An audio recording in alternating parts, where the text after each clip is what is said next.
শুভ সন্ধ্যা। মা শ্রী অরবিন্দের আতুল চরণে প্রণাম জানিয়ে সবাইকে স্বাগত জানাই আজকের গুগল মিট অনুষ্ঠানে। অনেক দিন পর, প্রায় 1.5 মাস পর আমরা আবার আজকে শুরু করতে চলেছি আমাদের লাইভ ডিভাইন পাঠ ও আলোচনা।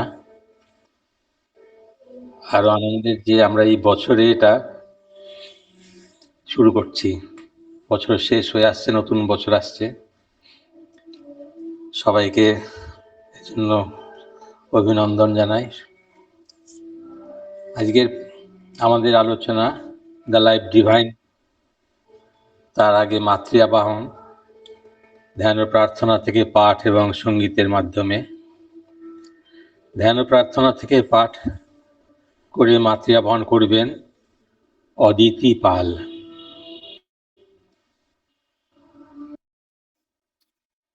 মা ও প্রভুর শ্রীচরণ কমলে জানাই গভীর অন্তরের শ্রদ্ধা ও প্রণাম। আবারও গুটি গুটি পায়ে আরো একটি বৎসর আমাদের জীবনকালের পার হয়ে এলাম।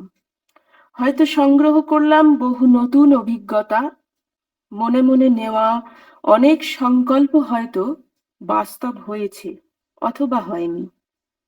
তাই আবার নতুন করে সংকল্প, নতুন কিছু শপথ নিয়ে নতুন করে পথ চলার জন্য আগামী দিনগুলি আসতে চলেছে। আর এরই সঙ্গে দৈনন্দিন পথ চলার শক্তি, উৎসাহ ও আনন্দ সংগ্রহ করব আমাদের মধুময়ী মায়ের সাথে ধ্যান ও প্রার্থনার মাধ্যমে।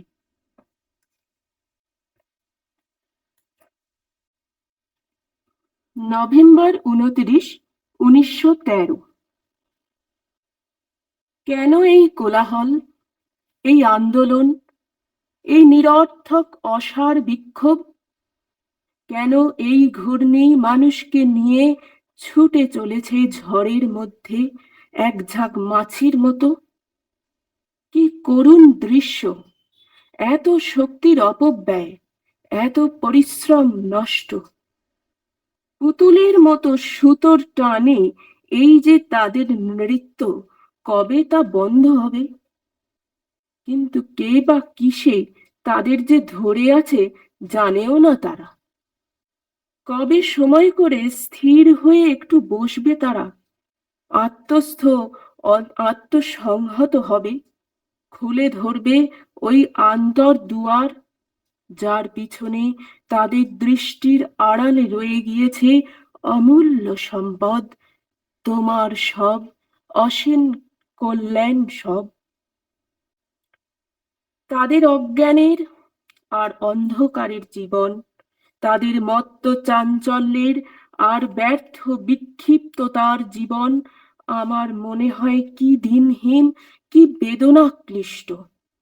অথচ তোমার পরম জ্যোতির একটি মাত্র কণা, তোমার দিব্য প্রেমের একটি বিন্দু এই বেদনাকে আনন্দের মহাসাগরে পরিণত করতে পারে।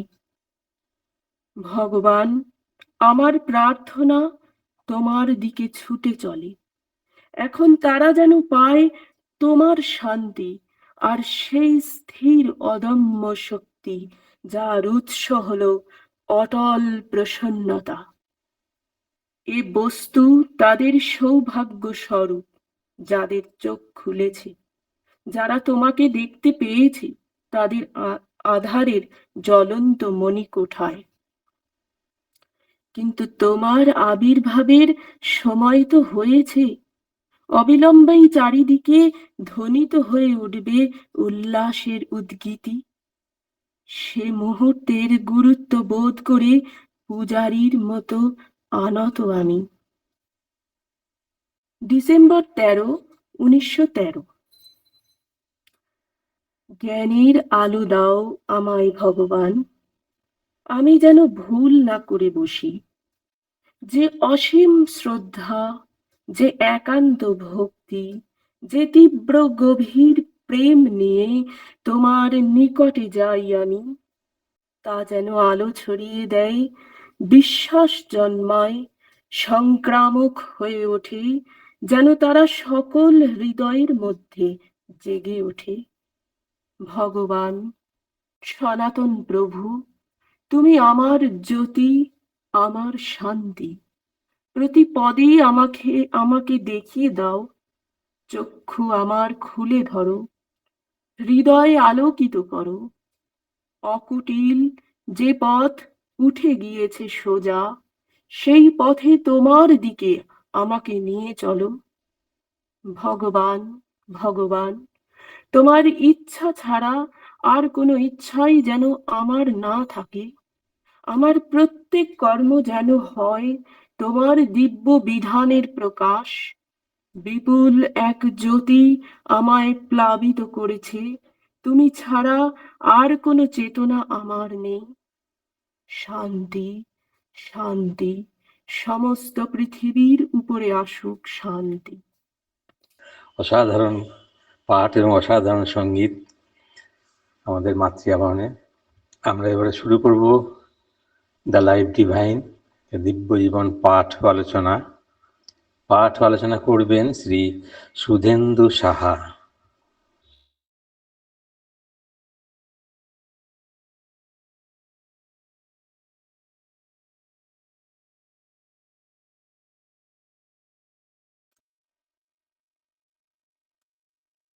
ওম শ্রী অরবিন্দ মীরা। উপস্থিত সবাইকে অনেক দিন পরেই শুভেচ্ছা জানানোর সৌভাগ্য হচ্ছে অনলাইনে। আমরা পাঠ শেষ করেছিলাম 11ই নয়,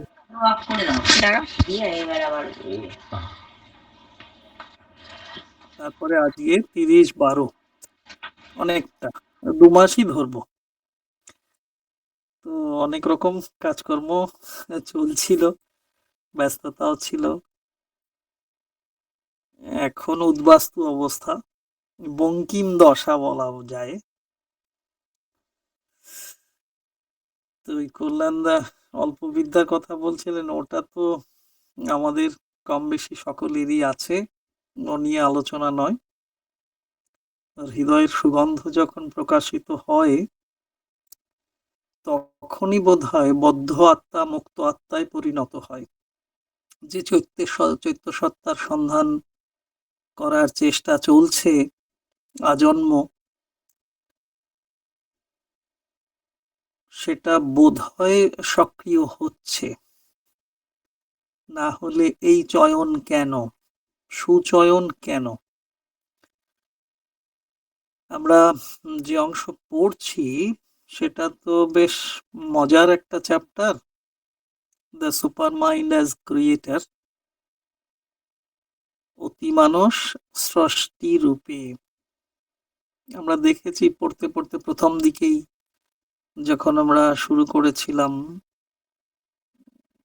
সেই বিষ্ণু পুরাণের এক উদ্ধৃতি দিয়ে শ্রী অরবিন্দ শুরু করেছেন, তারই অংশ ধরে ধরে এগোনোর চেষ্টা করা। তা আমরা দেখেছি যে ওই অতিমানস নামটা তো শুনছি, কতটুকু কি ধরতে পারছি জানি না, তবে মায়ের কথা উল্লেখ করলে, মায়ের কথা চিন্তা করলে, ভাবনায় মাতৃচিন্তা থাকলে অতিমানসকে অত্যন্ত সহজেই ধরা যায়। আমরা যে সচ্চিদানন্দের কথা বলি, কথায় কথায় বলি, বুঝে বলি না বুঝে বলি, পদকর্তারা বলেন, পদাবলী কীর্তনে শুনে থাকি, তো সেই সচ্চিদানন্দ শ্রী ভগবান যখন বিভাবিত হন, সূক্ষ্মে প্রকাশিত হন অতিমানস ধারা হয়ে, তাকে আমরা বুঝতে পারবো না জেনে নিয়েই শ্রী অরবিন্দ মাকে নিয়ে এসেছেন এই ধরাধামে, যাতে মাকে আমরা সহজে বুঝি, বোঝার চেষ্টা করতে পারি। কারণ তিনি আন্তরিকভাবেই আমাদের ধরে রেখেছেন, আর তিনি ধরে রেখেছেন বলেই সেই অতিমানস আমাদের কাছে অধরা নয়। মাই হচ্ছেন আমাদের সেই অতিমানস রূপিণী, অতিমানস ঈশ্বরী। তিনি ঊর্ধ্বতন শক্তির সঙ্গে নিয়মিত যোগাযোগ রেখে সেই ঊর্ধ্বতন শক্তিকে অর্জন করেন এবং আমাদের কাছে পৌঁছে দেন। এই যে গোল্ডেন ব্রিজ তিনি, শ্রী অরবিন্দ যাকে বললেন সাবিত্রী মহাকাব্যে, সেই গোল্ডেন ব্রিজ হয়ে মা অতিমানস রূপিণী হয়েই সচ্চিদানন্দ ঘন শ্রী ভগবানের পরম চেতনাকে সাধারণ মর্ত জীবনে নিয়ে আসছেন। বছর শুরু হতে চলেছে 2026, দ্য ইয়ার অফ পারফেকশন।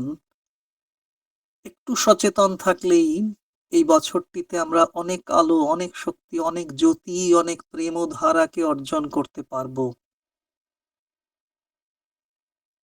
পায়ে পায়ে এগিয়ে যাব 2026-এর জানুয়ারি থেকে নভেম্বরে। সেই শ্রীকৃষ্ণ চেতনা, অধিমানস চেতনার অবতরণ ঘটবে, তার শতবর্ষ উদযাপিত হবে, তার প্রস্তুতি চলছে দিকে দিকে, বাজনা বেজে উঠেছে। সেই আলোকধারার অবতরণের শততম বর্ষে আমরা নিশ্চয়ই আরো অনেক চেতনাবান হয়ে উঠতে পারব। আমরা সবাই মর্তলোকের অধিবাসী, এ বিষয়ে তো কোনো সন্দেহ নেই, আমরা মর্তলোকের অধিবাসী। তবু দেখব মা যখন আমাদের সামনে এসেছেন, এই শ্রী অরবিন্দ আশ্রমে যেমন একটি নিয়ম আছে, মা বলে দিয়েছিলেন যে প্রতি বছর 31শে ডিসেম্বর মধ্যরাত্রির আবাহন পর্ব শেষ করে নতুন বছরকে স্বাগত জানিয়ে তবেই নতুন ক্যালেন্ডারের উদ্বোধন হয়। আজকে এই মর্তলোকের অধিবাসী আমরা সে নিয়ম ভুলে গিয়েছি। অনেক আগেই নভেম্বর থেকেই সেই ক্যালেন্ডার ওপেন করে দেওয়া হয়েছে, বিভিন্ন স্টোরে তার বিক্রি বাটাও শুরু হয়ে গেছে। অনেক জায়গায় শুনলাম যা তারা আশ্রম থেকে আনিয়েছিলেন তার অধিকাংশই বিক্রিও হয়ে গেছে। তাহলে কোনটা বিকৃত আর কোনটা বিকৃত, তাহলে মায়ের নিয়ম আমরা পালন করব কি না? মর্তলোকের অধিবাসী আমরা অনেক বেশি সচেতন, মায়ের নিয়মাবলীকেও লঙ্ঘন করতে পিছপা হচ্ছি না। তবু মা তার অমর্ত্যের স্নেহ ছায়ায় আমাদের প্রতিপালিত করছেন, প্রতিনিয়ত চেষ্টা করে চলেছেন যাতে আমরা আমাদের বদ্ধ আত্মাকে খুলে ধরতে পারি, মুক্ত আত্মা, সেই চৈত্য সত্তার সন্ধান পেতে পারি। অবরুদ্ধ সেই দরজাগুলো খোলবার চাবিকাঠি পরমময় পরমময়ী আমাদের দিয়েছেন। তাই মর্তলোকে এসেছেন শ্রী অরবিন্দ, এসেছেন শ্রীমা, তাদের সেই আলোর ঝলকানি লেগেই আমরা ঝলমল করে উঠছি। সন্তান সন্ততির অনেক ভুল ত্রুটি থাকে, দ্বন্দ্ব থাকে, কলহ বোধ থাকে, সংশয় চেতনা থাকে, সে বিষয়েও পরতে পরতে শ্রী অরবিন্দ আলোচনা করে চলেছেন। এই চ্যাপ্টারেই সে বিষয়ে রয়েছে কিছু কিছু আলোচনা। আমরা the super mind as creator এই চ্যাপ্টারের বোধহয় ষষ্ঠ বাক্যটি পড়েছিলাম, এরকম বাক্যটি ছিল, when we descend again there are doors of communication which we can keep always open or reopen even though they should constantly shut. ফিরে যখন নেমে আসি তখন ওপারের জ্যোতির দুয়ার হয়তো খোলাই থাকে, অথবা রুদ্ধ দুয়ার খোলবার সংকেতটুকু আমরা বয়ে আনি মর্তের উপকূলে। আমরা মর্তে আছি, আমরাও কি অমর্তের নই? চলে এসেছি আমরা, এই যে মানব সন্তান, সে অর্থে আমরা কিছু ভুল ত্রুটি করেই বোধহয় এখানে এসেছি। আবার সেখানে ফিরে যাব, সেই স্বপ্নের সন্ধানে, সেই সত্যের সন্ধানে, সেই জ্যোতির সন্ধানে। তাই আমরা রত আছি, আর আমাদের সহযোগিতা করবার জন্যে তাঁরা রয়েছেন। ওই যে কথা পড়লাম, হোয়েন উই ডিসাইড এগেইন, আমরা অবতরণ করছি আবার। আমরা প্রতিনিয়তই সেই সত্য, সেই স্মৃতি, পূর্বস্মৃতি, সেগুলো আমরা মেনে চলছি, এবং পূর্বস্মৃতি আছে বলেই তার যা যা সুফল, ভালো দিক, সেগুলোকে আমরা ভোগ করছি। আজকে আমরা কম বেশি সকলেই জাতিস্বর। মায়ের কথাতেই বলা যায় যে কারুকে দেখলাম কোনোদিন আগে দেখিনি, অন্তত এ জন্মে দেখিনি, বলে ফেললাম আপনাকে খুব চেনা চেনা লাগছে। কেন? মা বলছেন তোমার সঙ্গে ওই ব্যক্তির নিশ্চয়ই পূর্ব জন্মে সখ্যতা ছিল বা আত্মীয়তা ছিল। এই যে পূর্বজন্মের কথা, পূর্বস্মৃতি আমার মনে পড়ছে, তার সুফল আমি ভোগ করছি। অর্থাৎ একেবারে প্রথম এই জন্মে দেখেও তাকে চেনা চেনা লাগছে, তার সঙ্গে আর খারাপ ব্যবহার করতে পারছি না। তাহলে ওই যে পূর্বস্মৃতি আমাদের সুফল ভোগ করাচ্ছে, সেই সুফল নিয়েই আমরা চলব। এইবার বলছেন পরের বাক্যে, প্রথম অনুচ্ছেদ,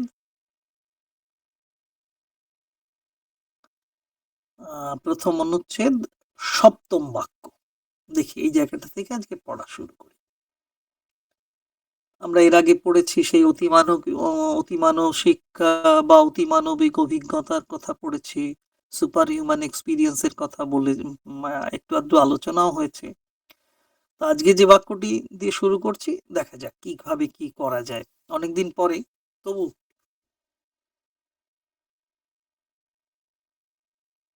কারোর ভিডিও চলছে বোধহয়।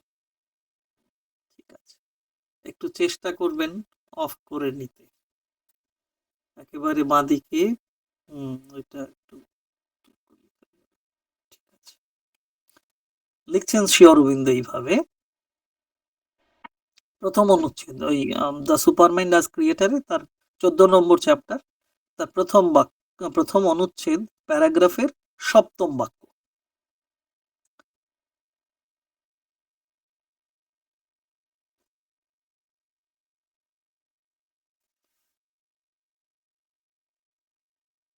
এরকম রয়েছে, অদ্ভুত একটা বাক্য, একটু দেখেন। But to dwell there permanently on this last and highest summit of the created and creative being is in the end of the supreme ideal for our evolving human consciousness, when it seeks not self-annulment but self-perfection. কি ভয়ঙ্কর কথা! creative being আর কি self অ্যানুলমেন্ট and but ওই আরেকটা আছে self perfection. এটা বেশ দারুণ দারুণ কথাগুলো এখানে রয়েছে। ক্রিয়েটেড যদি শ্রেষ্ঠ জীব হয়, ক্রিয়েটিভ বিং নিশ্চয়ই স্রষ্টা শিব। আমরা একটু অনুবাদটুকু পড়ে নিতে পারি। শ্রীমৎ অনির্বাণ এরকম বলছেন,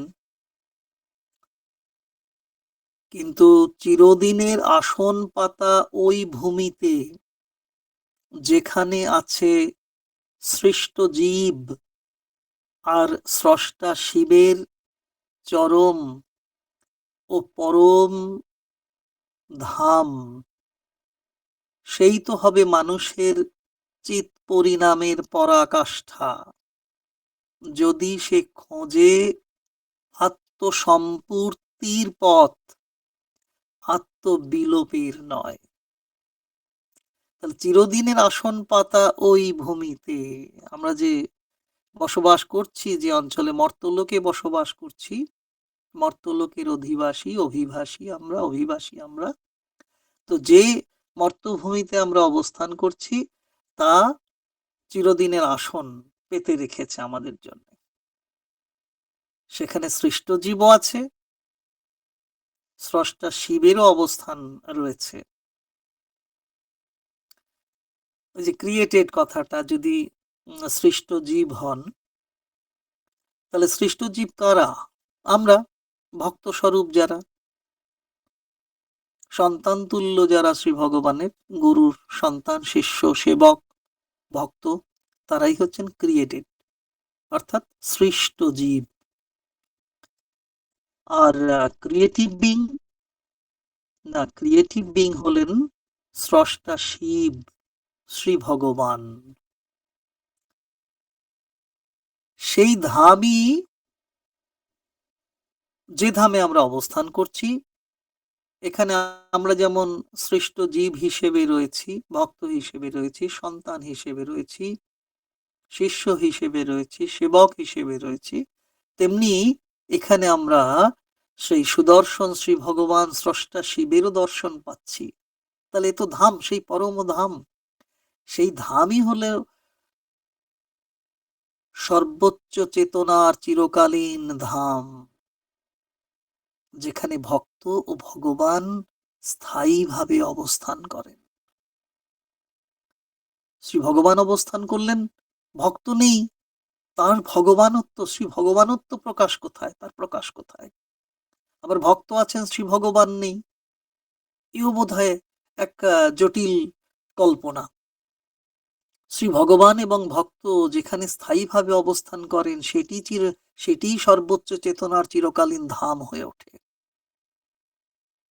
আমরা আমাদের আরাধ্য দেব, আরাধ্যা দেবীকে যদি পেয়ে থাকি এই মর্ত্যধামে, তাহলে এই মর্ত্যধামই সর্বোচ্চ চেতনার চিরকালীন ধাম। বুঝে নিতে হবে জায়গাটা, বিশ্বাস রাখতে হবে, আস্থা রাখতে হবে।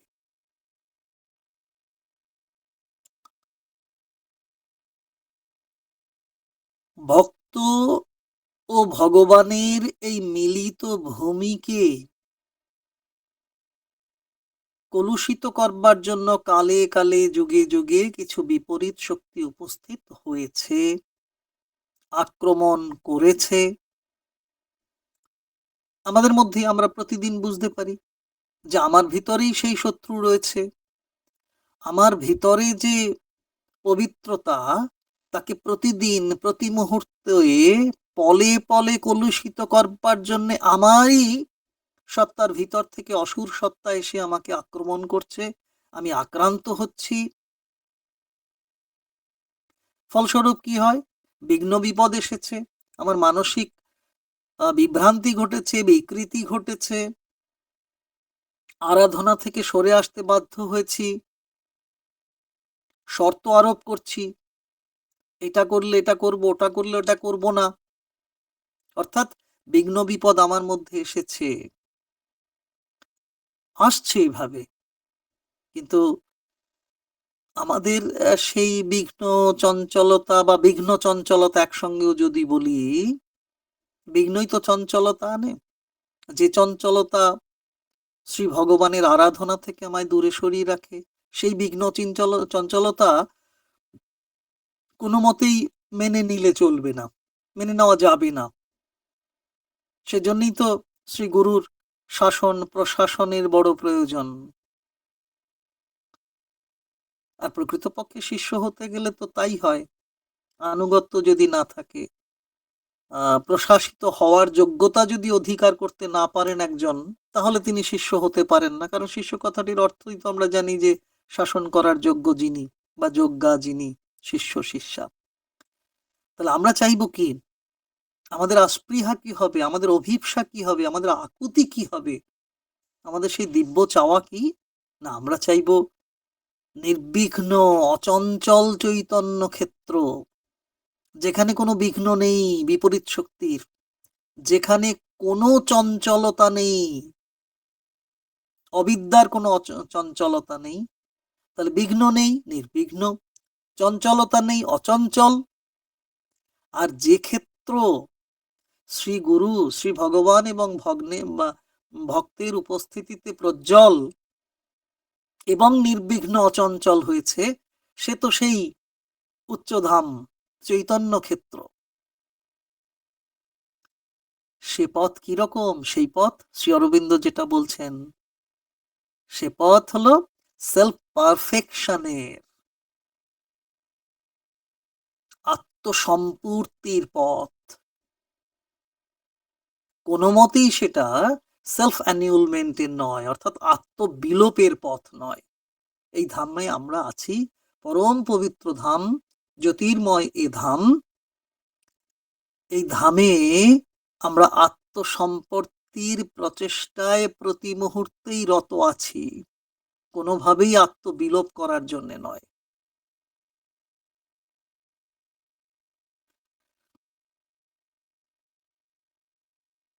তো বছর শুরু হচ্ছে, আমরা এইটা ধরে নিতে পারি।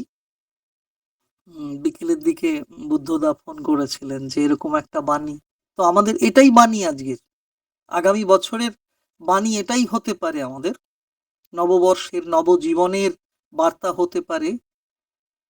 আমরা এমন পথ বেছে নেব, এমন পথ অনুসরণ করব, যে পথ সেলফ পারফেকশনের দিকে নিয়ে যায় আমাদের। আমরা যেন নিজেরা পূর্ণতা পেতে পারি, আত্মসম্পূর্তি পেতে পারি। কোনো মতেই যেন সেলফ অ্যানিউলমেন্টের না হয়ে ওঠে বছরটা, আত্মবিলোপের পথ যেন আমাদের এই বছরটি গড়ে দিতে না পারে। এরকম একটা ভাবনা নিয়ে আমরা নববর্ষে নবজীবন যাপন শুরু করতে পারি বোধহয়। কারণ প্রত্যেকটা বছরের শুরুতেই আমরা যেমন বিভিন্ন সংবাদপত্র, পত্রপত্রিকা 31শে ডিসেম্বর যে করে না, সারা বছরের একটা অ্যানালিসিস করেন যে যে কি কি করেছি, কি কি করিনি, কি কি পেয়েছি, কি কি পাবো পাইনি, আগামী বছর কি কি, এরকম একটা পরিকল্পনা থাকে না, বাজেটিং হয়। তেমনি স্পিরিচুয়াল বাজেটও একটা করা যেতে পারে আমাদের দিক থেকে। সেটা আমরা সেলফ পারফেকশনের দিকে যাব, সেলফ অ্যানিউলমেন্টের দিকে নয়। পরের বাক্যটি পড়ছি, প্রথম অনুচ্ছেদ, অষ্টম বাক্য। এটাই শেষ বাক্য এই অনুচ্ছেদের। কেন সেলফ পারফেকশনের জন্য, কেন সেলফ অ্যানিউলমেন্টের জন্য নয়, কেন? কারণ হিসেবে বলছেন Shri Aurobindo, for as we have seen, this is the original idea and the final harmony and truth to which our gradual self expression in the world returns and which it is meant to achieve. বলে দিচ্ছেন শ্রী অরবিন্দ। আমরা একটু অনুবাদে যাব, শ্রীমত অনির্বাণ। কারণ নিঃসংশয় বুঝেছি এবার, এই লোকোত্তর প্রতিষ্ঠাই হলো সেই অনাদি পরম বিজ্ঞান, বৃহৎ সামের সেই পরম সৌষম্য, সত্যের সেই চরম প্রকাশ, যার ছন্দে বাঁধা আছে এ জগতে আমাদের দল মেলার সাধনা, এবং যার সিদ্ধি মনুষ্য প্রকৃতির অলঙ্ঘ নিয়তি।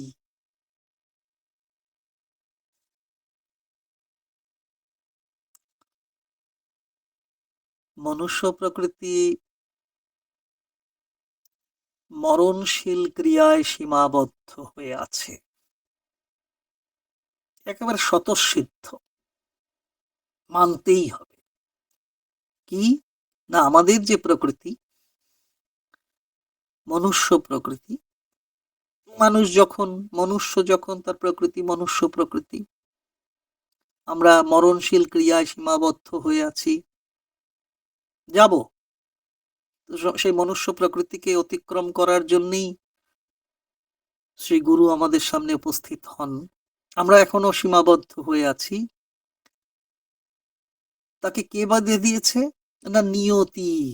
বেঁধে দিয়েছে। কর্ম, ফেট আমাদের এরকম ভাবে বেঁধে দিয়েছে যে এই তোমার কর্ম। নিয়তির ওপারে আমরা যেতে পারি না। বা এমন বলতে পারি যে নিয়তির দ্বারা যা বেঁধে দেওয়া হয়েছে তাকে ছাড়িয়ে যাওয়া বেশ কষ্টকর। আমরা পারি না। বা ওই যে কথায় কথায় বলি এটা হয়নি। নিয়তি নিয়তি যা বেঁধে দিয়েছে বা নিয়তির দ্বারা যেভাবে আমরা বদ্ধ হয়ে আছি সেইটুকুই আমরা করতে পারবো, বাকিটুকু আমরা করতে পারবো না, বেশ কষ্টকর, পারবোই না, এরকমই ধরে নিই আমরা অধিকাংশ ক্ষেত্রে। প্রথমে একটু চেষ্টা চরিত্রে চলে, তারপর না পারলে ওটা বলা হয় নিয়তি। আমরা তো কথায় কথায় এরকম জানি যে চলতে চলতে সরণি তৈরি হয়, বিথি তৈরি হয়, পথ তৈরি হয়। তারপর সেই পথ ধরে নিয়মিত শৃঙ্খলার সঙ্গে যদি পথ চলা হয় তবে তা ধীরে ধীরে একসময় সাবলীল গতি লাভ করে।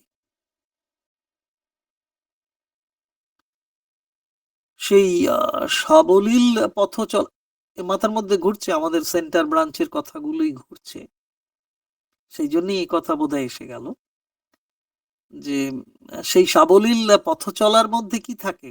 সেই সাবলীল পথ চলার মধ্যে থাকে পরম সৃষ্টিকর্তার এক অনাদি প্রকাশ ও সৌষম্যের বিজ্ঞান। প্রশ্ন এখানে নিয়তি কি? ওই নিয়তি, আমরা একটা নিয়তি তৈরি করি, আমরা সাবলীল গতি চাই কিনা, শর্ত আরোপ করছি কিনা, আমরা নির্দ্বিধায় যে কাজ করার জন্য আমাকে পৃথিবীতে আনা হয়েছে সেটা জেনেছি কিনা। পারিবারিক সূত্র হোক, সামাজিক ক্ষেত্রে হোক, মঠ, মিশন, শ্রী অরবিন্দ সোসাইটি, আশ্রম, নানাবিধ যে ক্ষেত্রগুলো আছে সেই ক্ষেত্রে আমাদের সেই সুশিক্ষা দেওয়া হচ্ছে কিনা, আমাদের লক্ষ্য কি? আমরা যে সাবলীল পথ চলবো, যখনই আটকে যাচ্ছি নিয়তির নামে দোষারোপ করছি, কিন্তু আমি কি সাবলীল পথ চলার প্রচেষ্টা চালিয়ে এসেছি? তা যদি চালাতে না পারি তাহলে পরম সৃষ্টিকর্তার অনাদি প্রকাশ এবং সৌষম্যের বিজ্ঞানকে আমি রচনা করতে পারবো না বা তাকে অধিগত করতে পারবো না। সত্যেরই প্রকাশ ঘটতে থাকে পরপর, একের পর এক সত্যেরই প্রকাশ ঘটতে থাকে।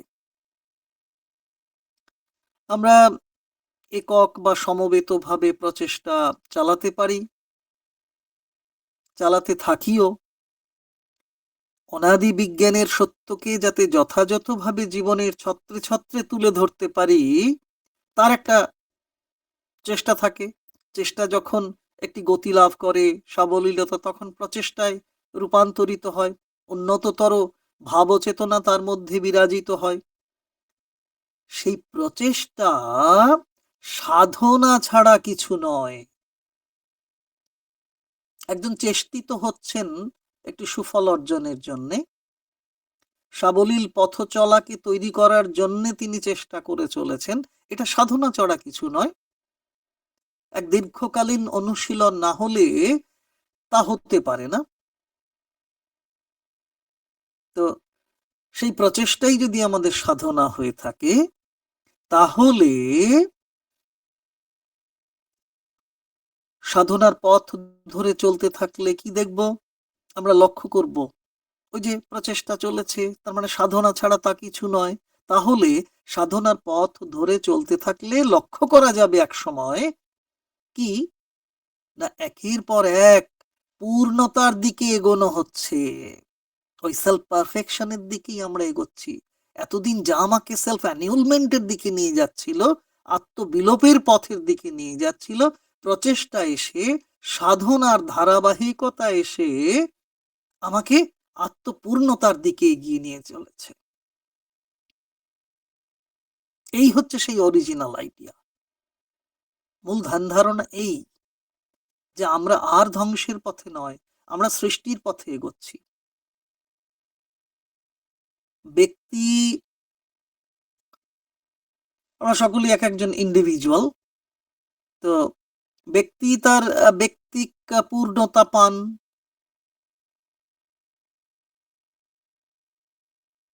নিশ্চয়ই পান, লক্ষ্য করেন এগোনোর পথে পূর্ণতা আসতেই থাকে, পূর্ণতাই আসতে থাকে আলটিমেটলি।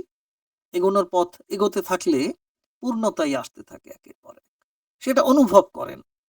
যে কারণে ওই স্পিরিচুয়াল ডায়েরি লেখার একটা বিষয় বলা থাকে যে আজ কি করলাম, আগামীকাল কি করব, এরকম ভাবে, বা গতকাল কি করেছিলাম, এরকম ধরনের যে ভাবনাগুলো, মহাকালীর সেই বোধ যে অতীতেও তিনি ছিলেন, বর্তমানে আছেন, আবার তার আকার ইঙ্গিত যেন সব কাল ছাড়িয়ে তিনি কালাতীতা হচ্ছেন। তো আমাদের পূর্ণতা আসতেই থাকে, এগোনোর সঙ্গে সঙ্গে সেই ধারাবাহিকতাকে লক্ষ্য করতে করতে আমরা সেটা বুঝতে পারবো। একেবারে ধ্বংসের কোনো বিষয় সেখানে থাকে না, পূর্ণতার দিকেই আমাদের সন্ধান। পূর্ণতার সকাল প্রতিদিন আমাদের, অন্ধকার রাত কেটে গিয়ে, তমসার রাত কেটে গিয়ে প্রতিদিনই পূর্ণতার সকাল দেখা দেয়, যখন হে ভগবান তোমায় আমি ছুঁয়ে দিয়েছি, কিংবা তুমি আমাকে স্পর্শ করেছ। মনে রাখতে হবে, দৃশ্য হোক আর অদৃশ্য হোক, পরম কারুণিকের চৈতন্য লীলা আমাদের নিয়ন্ত্রিত করে চলেছে, সেটা দৃশ্য হোক আর অদৃশ্য হোক। পরম কারুণিক তার চৈতন্য লীলা দিয়ে আমাদের নিয়ন্ত্রণ করে চলেছেন। এই এই এই এই উপলব্ধি যদি আমাদের নিয়তি হয়, তাকে মেনে নেওয়া যেতে পারে। কিন্তু তবুও মানুষই মন সন্দেহাকুল, সন্দেহে ভরপুর। ঠিক হচ্ছে তো, চলছি তো। স্টিল পরের বাক্য একদম, মানে বাক্য পড়তে গিয়ে সেন্টেন্স এসে গেল, ওই মানে চ্যাপ্টার, প্যারাগ্রাফ এসে গেল একটা, সেকেন্ড প্যারাগ্রাফে উত্তর দিচ্ছেন শ্রী অরবিন্দ। ওই যে সন্দেহাকুল মানুষ আছে, পরম কারণিক তার চৈতন্য লীলা দিয়ে আমাদের নিয়ন্ত্রণ করে চলেছেন। এই বোধ, এই ভাবনা, এই উপলব্ধি আমাদের একটি নিয়তির সন্ধান দেয়, দিব্য নিয়তি। তবুও মানুষ সন্দেহে আকুল হয়ে আছে। তারই উত্তর দিচ্ছেন যেন শ্রী অরবিন্দ, একদম পরের প্যারাগ্রাফ, প্রথম বাক্য। Still we may doubt whether it is possible now or at all to give any account of this state to the human intellect, or to utilize in any communicable and organizable way its divine workings for the elevation of our human knowledge and action. তবু সন্দেহ জাগে। বাংলা মহাগ্রন্থ যাদের কাছে আছে তারা দেখবেন শ্রীমত অনির্বাণ বাংলা করলেন তখন, তবু সন্দেহ জাগে, এ কি কোস্মিন কালে সম্ভব যে ওই ভূমির খবর মানুষের বুদ্ধির দুয়ারে পৌঁছে দিতে পারে কেউ, অথবা মানুষের বোধ এবং সাধনগম্য কোনো উপায়ে ওই দেববীর্যকে জ্ঞানে ও কর্মে সঞ্চারিত করে সংসারটাকে টেনে তোলা যায় উপর পানে। আহা,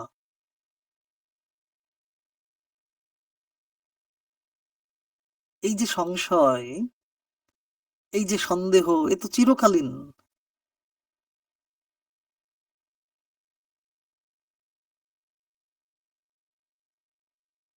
মনের ওপর নির্ভর করে বসে আছি আমরা।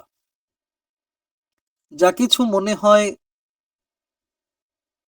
তাকেই সত্য বলে ধরি, সেই অনুযায়ী কাজ করি।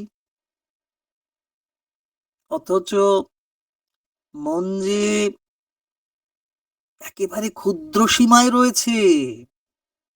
সবে মাত্র তার যাত্রা শুরু হয়েছে মাইন্ড ফ্যাকাল্টির, সবে মাত্র যাত্রা শুরু হয়েছে। এখনো তাকে অনেকটা পথ যেতে হবে, না হলে দেরি হবে। পথ চলা শুরু করতে হবে, না হলে আরো বেশি দেরি হবে। দেরি তো হয়েইছে, আরো হয়ে যাবে।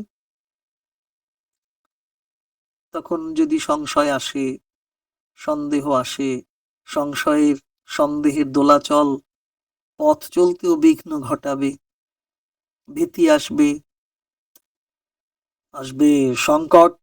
মা গ্রন্থ মনে করুন, 3rd চ্যাপ্টার। তো এই সংশয়ের দোলাচল থাকলে পথ চলতে বিঘ্ন ঘটবে, ভীতি আসবে, সংকট আসবে, এমনকি বিপর্যয়ও আসতে পারে। পরম শক্তিশালী দেবশক্তিকে যদি এরকম বলি যে পরম শক্তিশালী দেবশক্তিকে আমরা আমাদের বোধ বুদ্ধির মধ্যে নিয়ে আসতে পারবো কিনা, এই ভাবনা আসছে কিনা দেখতে হবে। যে সেই শক্তিশালী দেবশক্তিকে আমাদের বোধ বুদ্ধির মধ্যে নিয়ে আসতে পারছি কিনা। ওই যে মনোময়তা দিয়ে নিয়ন্ত্রিত আমরা সীমাবদ্ধ চেতনায় রয়েছি, মনে হওয়াটাকেই সত্য বলে মনে করছি, সেই জায়গায় সেই দেবশক্তিকে আমাদের মানসী বোধ বুদ্ধির জায়গায় নিয়ে আসতে পারবো কিনা। এই যে ভাবনা আসছে সাধকের মধ্যে, সাধিকার মধ্যে, তাহলে কি হয়, পারবো কিনা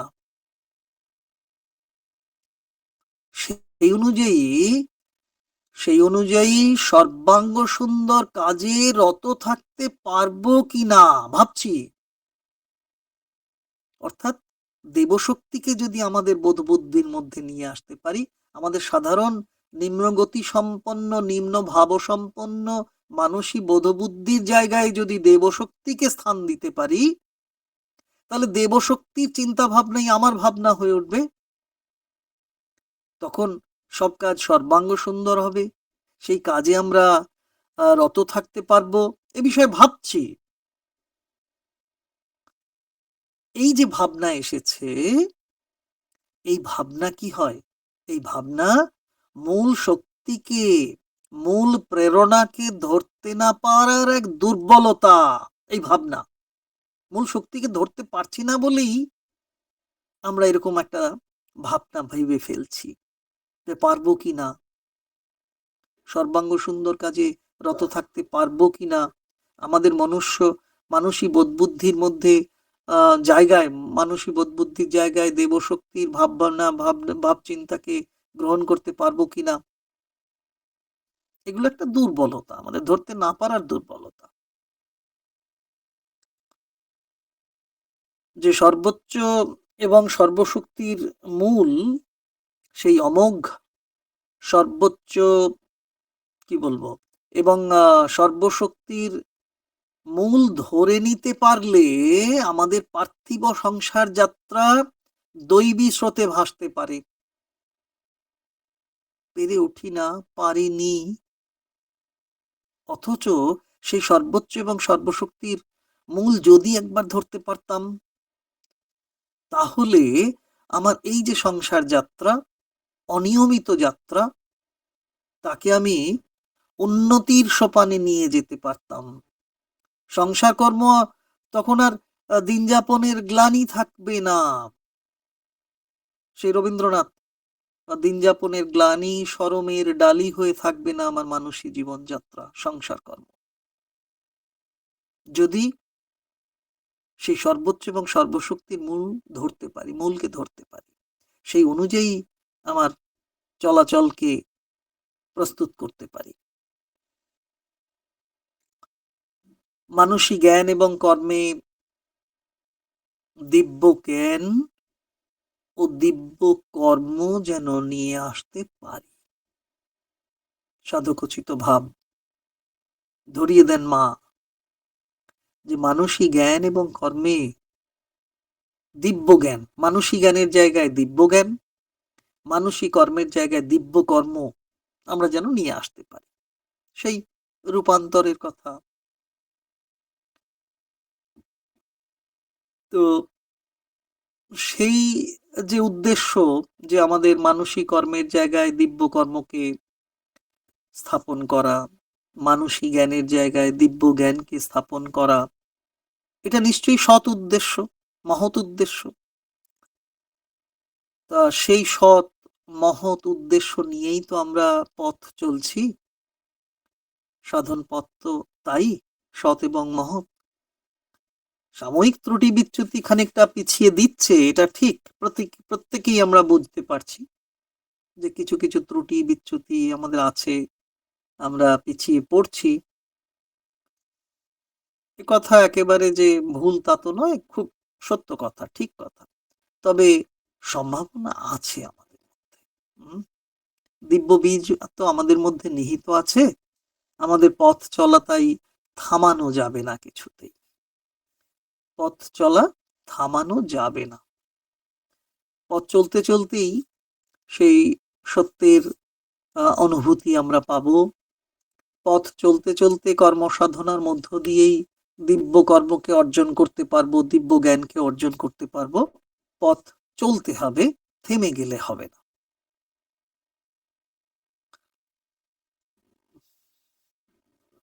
৮টা ৫৬।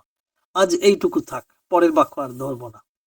অনেকদিন পরে এলাম, একটু ক্লান্তি অবসাদ, মানে একটু একটু গতিহীনতায় ভুগছি। গতিহীনতায় ভুগছি। আপনারা সব ভালো থাকুন। আম, এই তো কয়েকদিন টানা বইমেলা চলছিল, এখনো চলছে। ৩১ পর্যন্ত আমাদের নয়াবাদে বইমেলা চলছে। অনেকগুলো বইমেলা হয়ে গেল, অনেক অনুষ্ঠানও হয়ে গেল। 25শে ডিসেম্বর শ্রী অরবিন্দ সোসাইটি সোনারপুর গঙ্গাজোয়ারা শাখায় বার্ষিক অনুষ্ঠান অনুষ্ঠিত হলো। অনেকেই পশ্চিমবঙ্গের অনেকগুলো সেন্টার ব্রাঞ্চ থেকে মেম্বার্সরা এসেছিলেন, উপস্থিত ছিলেন। শ্রী অরবিন্দ সোসাইটি ওয়েস্ট বেঙ্গল স্টেট কমিটির vice chairman Bhaskar Basu, secretary Jayantika Basu, ছিলেন কল্যাণময় ভট্টাচার্য, ছিলেন স্টেট কমিটির আরেকজন সদস্য হাসি খুশি মুখার্জি, আরো বিভিন্ন সেন্টার মধ্যমগ্রাম থেকে এসেছিলেন তাদের secretary, Kajiakhali centre youth coordinator Aniket ছিল, এরকম অনেক অনেক অনেক এবং দূর দূর থেকেও আমাদের গ্রামাঞ্চলে প্রচুর ছেলে মেয়ে হাজির ছিল। যে অর্থে প্রলেতারিয়েত সেই সব ঘরের ছেলে মেয়েরাও ছিল। বর্ধমান থেকে ডক্টর রিমা এসেছিলেন, এরকম অনেকেই।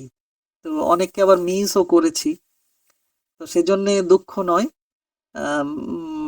সকলেই কম বেশি কাজের মধ্যে বিভিন্ন ব্যস্ততার মধ্যে ছিলেন, তাই আসতে পারেননি। আগামী দিনে তাদের উপস্থিতি আমরা আশা করব। পশ্চিমবঙ্গের কোনো মানুষ যেন গঙ্গাজোয়ারায় আসতে ভুল না করেন। আমাদের আন্তরিক আবেদন থাকবে তাদের জন্যে। আপনারা আসবেন, মায়ের বাড়িতে আসবেন। এখানে ব্যক্তিগত কোনো ইচ্ছা অনিচ্ছা গুরুত্ব পায় না, পাবে না অন্তত। আমরা চেষ্টা করব এগিয়ে যাওয়ার সবাই মিলে। আর সামনে অনুষ্ঠান রয়েছে 1লা জানুয়ারি শ্রী অরবিন্দ সোসাইটি দুর্গাপুরে ওরা করেছেন ইভলিউশন অফ কনসাসনেস সাবজেক্ট দিয়েছেন। আলোচনা হবে সারাদিন ব্যাপী। অনুষ্ঠানে যাদের সম্ভব হবে উপস্থিত থাকবেন। ফেব্রুয়ারি মাসের 1লা অনুষ্ঠান আছে। জানুয়ারিতেও আরো সেকেন্ড সানডে 11th পড়ছে। 11th জানুয়ারি শ্রী অরবিন্দ সোসাইটি পায়রাডাঙ্গায় অনুষ্ঠান আছে সাধ্যায়। 18 তারিখ গঙ্গাজোয়ারায় আছে। আর 1st ফেব্রুয়ারি শ্রী অরবিন্দ সোসাইটি কাঁজিয়াখালী হীরাগঞ্জে প্রোগ্রাম আছে। সম্ভব হলে আসবেন। ভালো থাকুন সবাই, আনন্দে থাকুন। জয় মা, জয় শ্রী অরবিন্দ।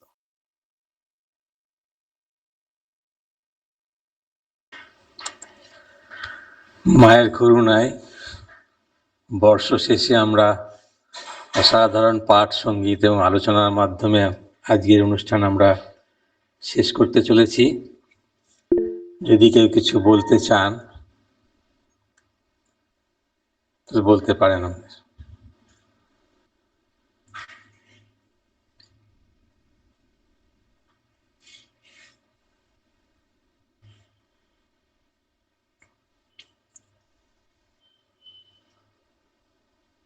সবাইকে শুভেচ্ছা জানিয়ে, মায়ের প্রতি কৃতজ্ঞতা এবং প্রণাম জানিয়ে আমরা আজকে আমাদের গুগল মিট ও অনুষ্ঠান এখানে কল্যাণদা, এনকে হ্যাঁ, গুপ্ত আছেন হ্যাঁ, হ্যাঁ, চট্টগ্রামের Shri Aurobindo society secretary Shri N K হ্যাঁ, গুপ্ত হ্যাঁ, উপস্থিত। দাদা, অনেকক্ষণ দেখছি। আপনার জন্য প্রার্থনা চলছে। উম, মা আপনাকে ভালো রাখবেন, নিশ্চয়ই ভালো রাখবেন। ভালো থাকুন। হ্যাঁ,